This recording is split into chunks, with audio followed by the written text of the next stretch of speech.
What's up, everyone? Welcome to the Wake Before the Day podcast. This is Clark. And Bobby Jean. So glad you're here. Let's get started. Hey, what's up, everyone? Thank you for tuning in to the podcast. Today we're looking at James 4. The question that kind of hit me as we were talking about it was, how do we act when we don't get our way? And again, when we look at James 4, I just want to remind you that we look at James 4 not in isolation, but in connection with the rest of the book. So you ask yourself, what was happening in James 3, James 2, James 1? What are the themes that he's been talking about? So, Bobby, do you want to kick it off and just read maybe the first 3 verses for us? I'm going to kick it off. Kick it off, girl. I'm going to read the first 3 verses. I think that's best. What causes fights and quarrels among you? Don't they come from your desires that battle within you? You desire, but do not have, so you kill. You covet, but you cannot get what you want, so you quarrel and fight. You do not have, because you do not ask God. When you ask, you do not receive, because you ask with wrong motives, that you may spend what you get on your pleasures. Okay, so the very first verse of this chapter is this question: what causes fights? Why are you fighting, and why are you quarreling? Yeah. In it says, don't they come from your desires that battle within you because you're not getting what you want? But in addition to chapter 4, just look right back to chapter 3, what we just got done reading yesterday. And it's all about your language, our language, talking about how are we speaking about each other. On top of that, it talks about envy and selfish ambition and bitterness in verses 13, 14, and 15 of chapter 3. So when you look at those things flowing into the conflict of whatever church James is speaking to, it's clearly caused some problems. Right? People aren't getting what they want. They're talking smack, talking dirt behind people's backs. They're jealous of each other. There's envy, there's bitterness, and we've got a problem.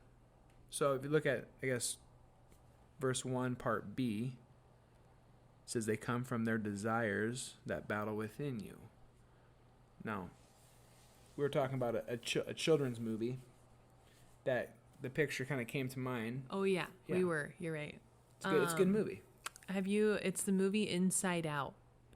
And so why that's such a good picture is because the movie depicts the inside of this young girl's brain and really kind of the emotions that are kind of dictating, what's going on. So it's this cartoon, and the main struggle, I guess, is between joy and sadness. And there's also envy, anger, fear, I think, are the other ones. Anyway, but that kind of has created this picture that was easy for us to reference when the Bible's talking about our desires and the battle within us, how really there are just these loud, emotive voices, urges, desires that are within us that, that we can give ourselves over to, if we're not going to step into, Jesus' way. Yeah, and we want to give you a ton of grace. Give yourself grace, because you're not alone, and everybody, including your pastors, are leading the way with this battle between the flesh or the spirit. Those are the kind of words the Bible uses. The way of Jesus and the way that comes natural to us, that's not honoring Jesus. So Galatians 5 talks about it, the way of the flesh, and it gives all these nasty attributes. And then there's the way of the Spirit, and that's like the fruit of the Spirit. But in Romans 7, Paul also gives another really helpful passage. He says, in my inner being, I delight in God's law, but I see another law at work in me, and it's waging war against the law of my mind and making me a prisoner of the law of sin that's at work within me. So you just got to call a spade a spade. We're sinners. We got this battle that's going on within us, but we don't have to let our sin have the last say. Because when you're a Christian, you profess in Jesus Christ, the Holy Spirit lives inside you. God talks about how He'll never allow you to be tempted beyond what you could bear. And so when you continue just in this passage in James 4, evidently this church ain't doing so well. You look at verse 2, let's keep going. It says, you desire, but you don't have, so you kill. You covet, but you can't get what you want, so you quarrel and you fight. And you don't have because you don't ask God. So James is saying not only is this not a solution, it's not the way of Jesus. So we got to change the way we're doing things here. And I'm not sure where you're at when you don't get your way. I know for me, obviously, I'm very impatient. I'm like, not only do I not get my way, I want it, and I want it quickly. Like, let's keep going, let's go. And so there's this fleshly reaction that comes at the cost of those around me. Oftentimes my family, people I'm working with. It's a sharp, sometimes just impatience, like, all right, let's go, come on. You know, it's not always like a cruel thing, but Right. It's not respectful, it's not kind, and it's not in the spirit, most importantly. Yeah, So you look at verse 3, that's good. continues about, like, why don't we get what we want? Even like when we're crying out to God and we're praying. He says, when you ask, you don't receive because you ask with the wrong motives, that you will spend what you get on your pleasures. And so, Bob, like, talk to us about what's the other option here at the beginning of our prayers. Right. Well, I think you've talked about that in sermons in the past, and I know that that's kind of when we've broken down the Lord's Prayer. Like, that's the beginning part is, you know, how we should begin too. You know, our Father who art in heaven, hallowed be your name. Your kingdom come. Your will be done. Yeah. And so the same goes, you know, when we're praying today, that our prayers should begin with, you know, identifying and praising God for who He is and for what He's done, and then submitting, you know, ourselves, our family, our future, our friends, our plans, like submitting to Him, all of those things to Him, because He's the one that knows best. He's the creator over all the cosmos. And so we identify that, and then we act accordingly. So we submit all of those things to Him. And then it's from that place that then we can make our requests unto Him. Like, that's when, you know, we have that bended knee where our motives start to come in. We have heart alignment. Our Yes. motives start to come into a line and say, okay, Father, you know, we remember who You are. We remember what You've done. Now, can You be with us in this? Can You help us with this, you know, with Your requests? And that's what gets to the motivation. That's what he's getting at here in James 4. If you look at verse 3 again, it talks about how you ask with the wrong motives. And I say you, I mean we. We're in this with you. That you may spend what you get on your pleasures. And when I read that today, the story that came to my mind was Luke 15. And so I looked up the language of it, and it is a play on words, kind of nodding to the prodigal son in Luke 15, where the young man basically tells his father, I wish you were dead. Give me my inheritance. And then the kid goes and he spends all of his inheritance on women, wine, gambling, who knows what else. And so that word spend is the same word that's used there. So I guess at the end here, we're asking ourselves, okay, then how do we change our desires?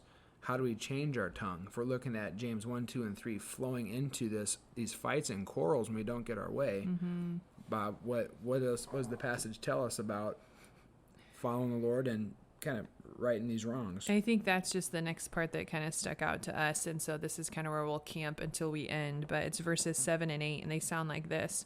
Submit yourselves then to God. Resist the devil, and he'll flee from you. Come near to God, and He will come near to you. And so that's kind of, and so I'll push pause there. But that's kind of, I guess, what stuck out to me in this chapter was, okay, there's these things going on, and there's these, you know, fights, quarrels, and then just wrong desires, wrong motive. And verses 7 and 8 to me were sounding like we need to get back into heart alignment, yes, but then like submitting ourselves to God in all aspects of the word. So we submit in our prayer life, but then just in our day-to-day too. And so a lot of people have talked, maybe you've heard of the word holy habits, but really what stuck out to me was Pastor Ken's sermon yesterday. And there was this quote where he's talking about how I think he was saying literally the same thing. Just continue to abide and position yourself near to Jesus. And he said this quote, I think that was from a D group.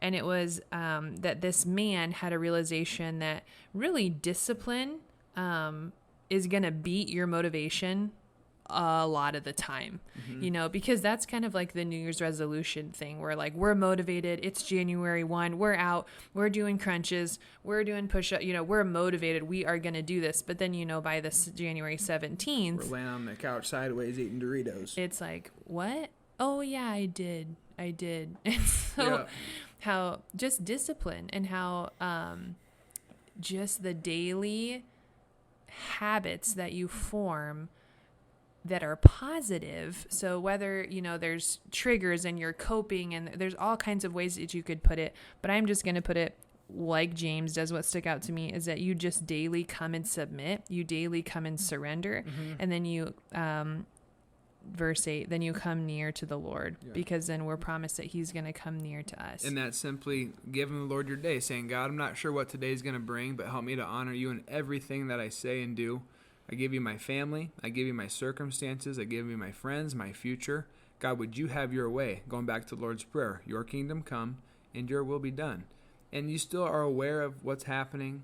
You still work hard. You can still prepare and discern and try to plan as best as you can and be a good steward with what you've got. But how we begin is saying, God, this is all yours.